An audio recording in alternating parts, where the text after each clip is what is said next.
साहिब बंदगी सतनाम।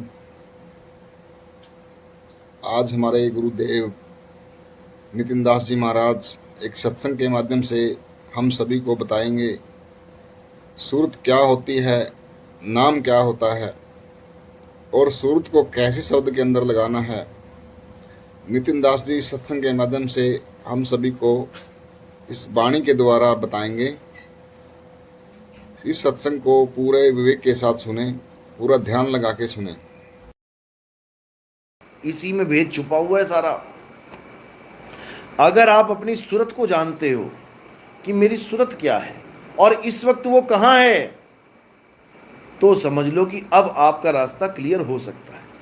लेकिन आपको यही नहीं पता कि सूरत होती क्या है और कहाँ लगा रखी है मैंने, अभी कहाँ है, जब सो जाता हूं तब कहाँ जाती है, जब और गहरी नींद में चला जाता हूं तब कहाँ होती है, जब मैं कोई भक्ति करता हूं तब कहाँ होती है, जब मैं कोई हठ योग करता हूं तब कहाँ होती है। अगर ये चीज़ आपको पता है तब तो समझो आपको आगे का ज्ञान मिल सकता है। लेकिन आपको यही नहीं पता कि सूरत होती क्या है, तो आपको कुछ पता नहीं, सब जीवन बर्बाद हो जाएगा। सारा खेल सूरत का है। इस बॉडी को चला कौन रहा है? सूरत चला रही है। आत्मा तो सबके पास है। कोई कहे मैं आत्मा की वजह से जीवित हूं, तो फिर मर कैसे जाता है? आत्मा तो सदा साथ है, मर कैसे गया? सूरत साथ छोड़ जाती है उसका। इस सूरत की वजह से आप चल रहे हो। अभी यहां बैठे हो, लेकिन ध्यान में क्या है? अरे भैंस का दूध निकालना है यार। तो सूरत कहाँ है? अभी भैंस के पास पहुंच गई वो, तुम यहीं बैठे रह गए। टीचर कहता ना बच्चे को, सुरत किथे तेरी, क्या पढ़ाया मैं दस। फिर बच्चा कहता है गुरुजी मैंने एक बार होर दस दो जी, मैं कुछ सोच रहा सी। यानी जहां तुम सोच रहे हो सूरत वहां चली गई तुम्हारी। इसी प्रकार ये पूरे ब्रह्मांड में घूम रही है। सूरत फंसी संसार में, तासे पर गई दूर। सूरत बांध स्थिर करो। कहां करो? कहां करें स्थिर? पत्थरों में, नदियों में, नालों में, मंदिरों में, मस्जिदों में, गुरुद्वारों में, फोटो में। फोटो में स्थिर कर ली तो छिपकली बन के रहना पड़ेगा फोटो के पीछे। पुरानी फोटो हिलाओ, क्या निकलता है बीच में से? छिपकलियां भागती हैं, दो चार पांच इधर से उधर से। वहां पे भी स्थिर नहीं करना है। सूरत कहाँ स्थिर होनी चाहिए? सूरत शब्द गुरु में स्थित होनी चाहिए। शब्द गुरु कह लो, तुम्हारा निज स्वरूप कह लो, मेरा आत्म स्वरूप कह लो, उसमें स्थिर होनी चाहिए। जब आत्म स्वरूप में स्थिर हो गई, अब वो अचल हो जाएगी। अब उसको ठिकाना मिल गया। यानी पहले वो चक्की में पिस रही थी, चक्की में कोई जगह है जहां बच जाए? चल रही है ना चक्की, कोई जगह है जहां बच जाए कोई दाना? कहाँ है? बस उस कील को ही ढूंढना है। वो कील ही एकमात्र जगह है जहां तुम पहुंच गए तो जुगों जुगों तक चक्की चलती रहे, लेकिन तुम बचे रहोगे। कारण क्या है कील का कि वो बचा लेगा? क्या कारण है कील का? क्योंकि वो अचल है। चक्की चलती है, कील नहीं चलती। हे अर्जुन, आत्मा अचल है। अचल को डिफाइन नहीं कर पाया कोई आज तक।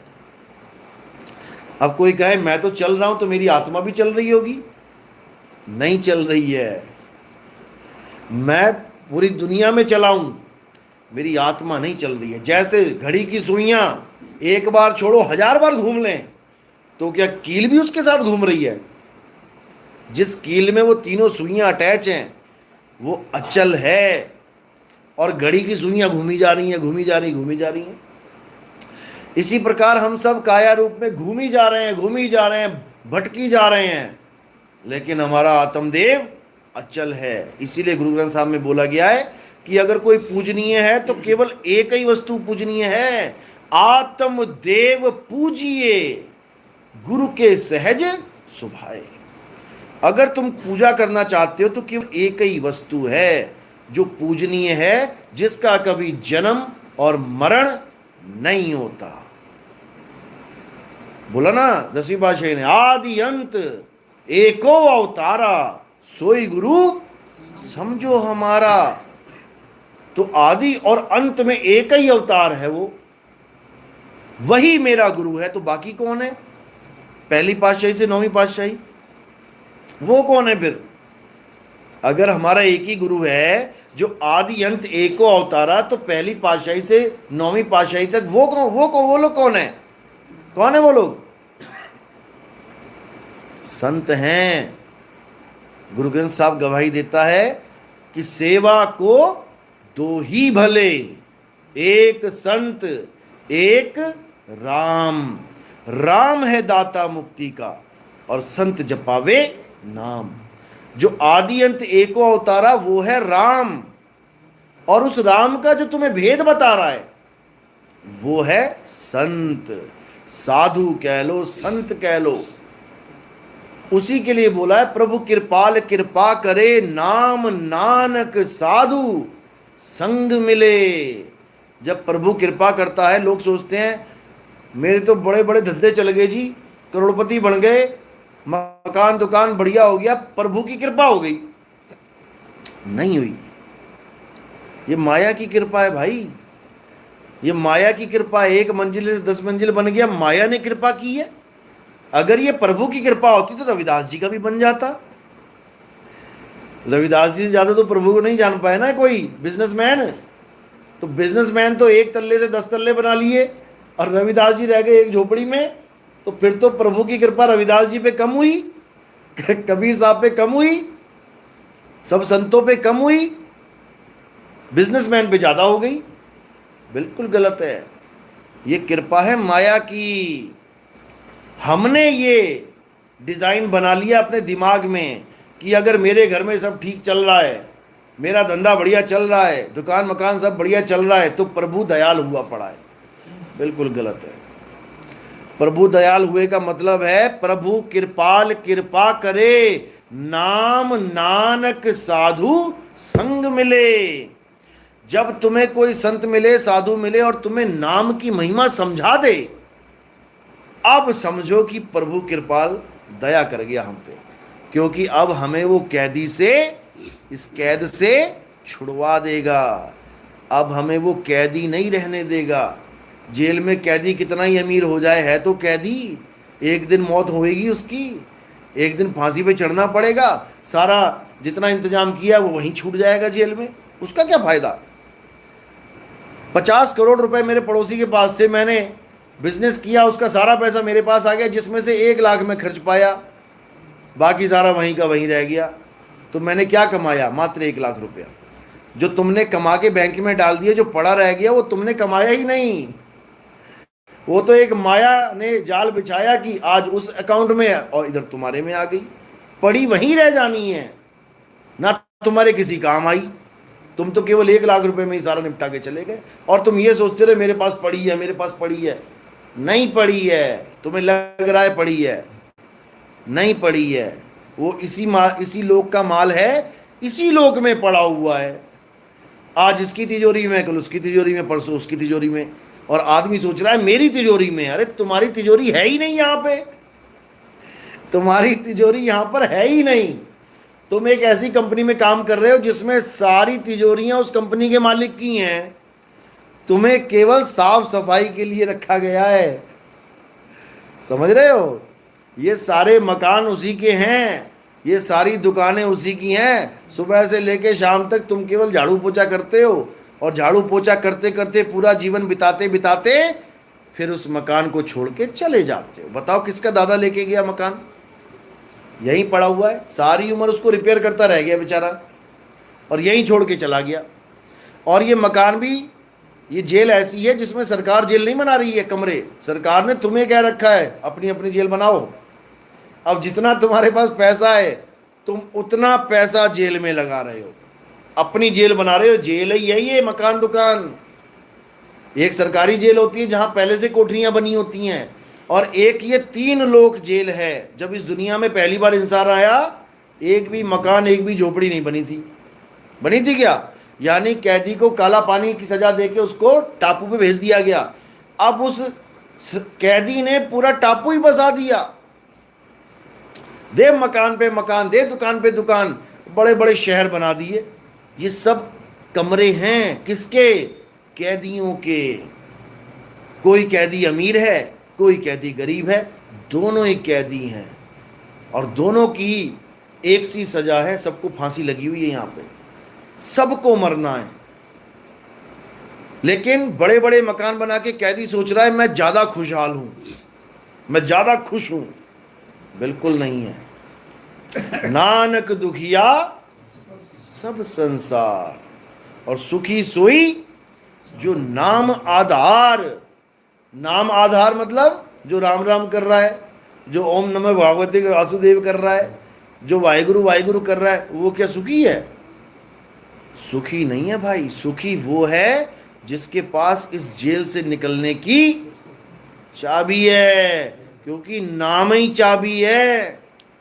बिन नामे जग कमला फिरे, गुरमुख नदरी आया।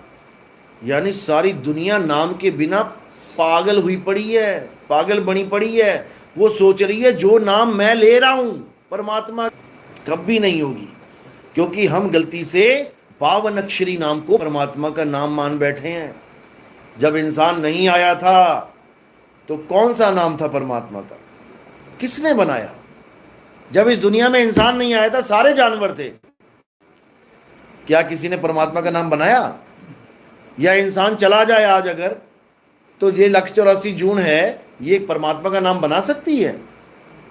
हिंदी में, पंजाबी में, उर्दू में बना सकती है क्या? क्या कुत्ते ने आज तक बताया कि मेरा परमात्मा कौन है? मैं हिंदुओं की, मुसलमानों की, सिख की, ईसाई?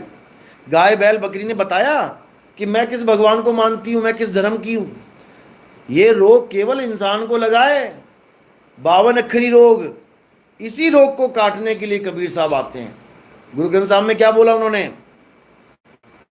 52 अक्षर लोक त्रय, सब कुछ इन्हीं माही, और ये आखर खिर जाएंगे, वो आखर इनमें नहीं। ये रोग है, ये 52 अक्षरी रोग लगा बैठे हैं हम लोग।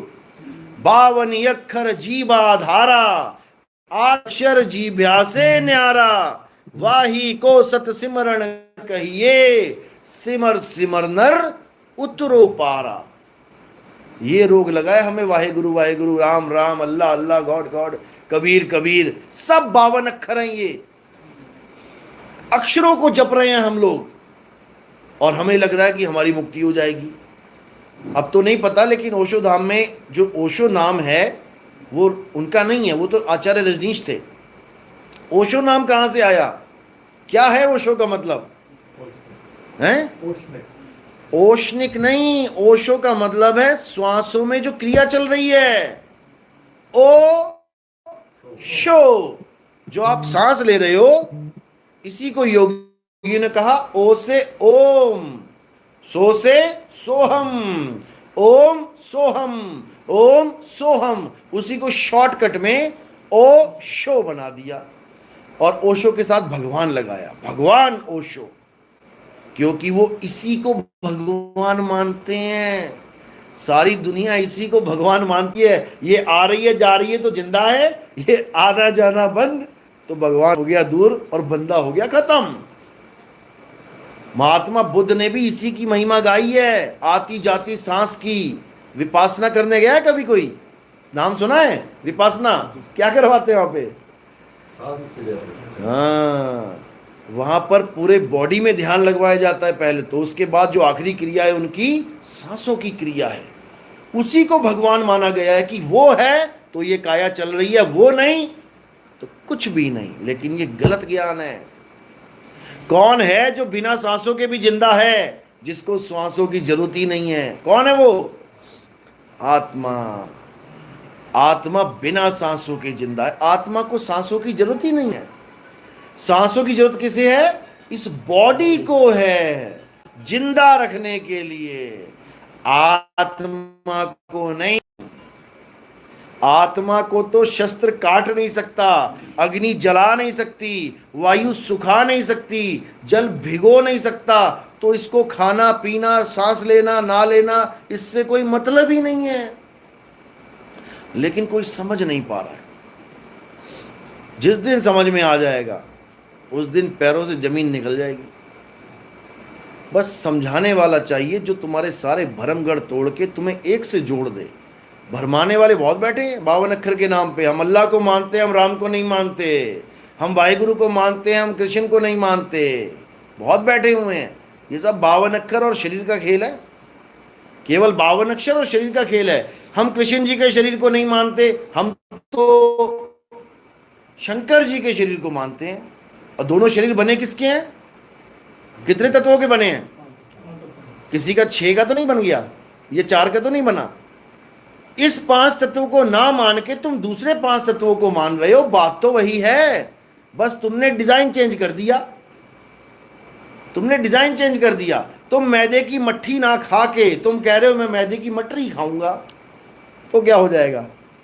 पेट में क्या जाएगा? मैदा। बस यही झगड़ा है। जिस दिन हमने 52 अक्षरों को और 5 तत्वों को समझ लिया उस दिन झगड़ा खत्म हो जाएगा। ये जितने कमरे में बैठे हैं सबकी शक्लें अलग अलग हैं। शक्लें अलग है तो नाम अलग रख दिए, लेकिन जब तात्विक रूप से इनको देखोगे तो कौन कौन बैठा है यहाँ पे? कौन बैठा है? सब एक ही हैं। हवा, पानी, अग्नि, आकाश, ये जल सारा बैठा हुआ है। ये 5 तत्वों के शरीर बैठे हुए हैं, सब एक ही हैं। केवल शक्ल का डिजाइन बदल दिया। ये मेरा पापा है, ये मेरी मम्मी है, ये मेरा चाचा है, और तत्व रूप में वो 5 तत्व है। तुम पापा 5 तत्वों को मान बैठे हो। ये हवा, पानी, आग, धरती, आकाश मेरा पापा है, तो वो बाहर वाला क्या है फिर? बाहर भी तो धरती, हवा, आकाश है। वही गूंद के ये एक डिजाइन बना दिए तो ये तुम्हारा पापा हो गया, और वो तुम्हारा पापा नहीं है। यही माया का खेल है भाई। मैं तो ओशो को मानता हूं। ओशो क्या है? 5 तत्व है।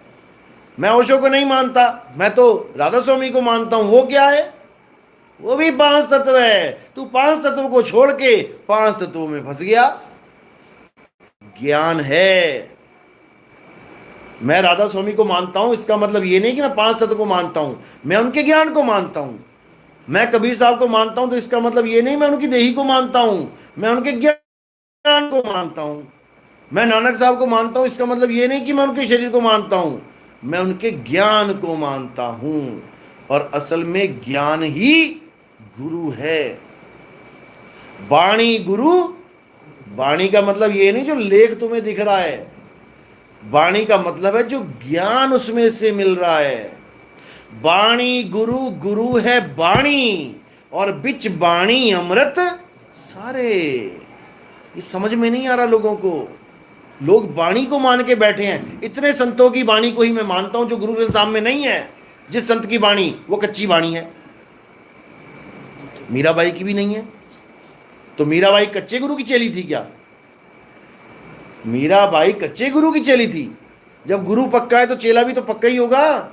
उसकी वाणी क्यों नहीं है? वो भी तो उसी के समय में हुई थी। किसी लेडीज की वाणी क्यों नहीं है? सहजोबाई, मुक्ताबाई, महाराष्ट्र में मुक्ताबाई के नाम के झंडे गड़े हुए हैं, लेकिन हमारे ग्रंथ में नहीं है। तो इसका मतलब ये नहीं कि वो पूर्ण नहीं है, ऐसा बिल्कुल नहीं है।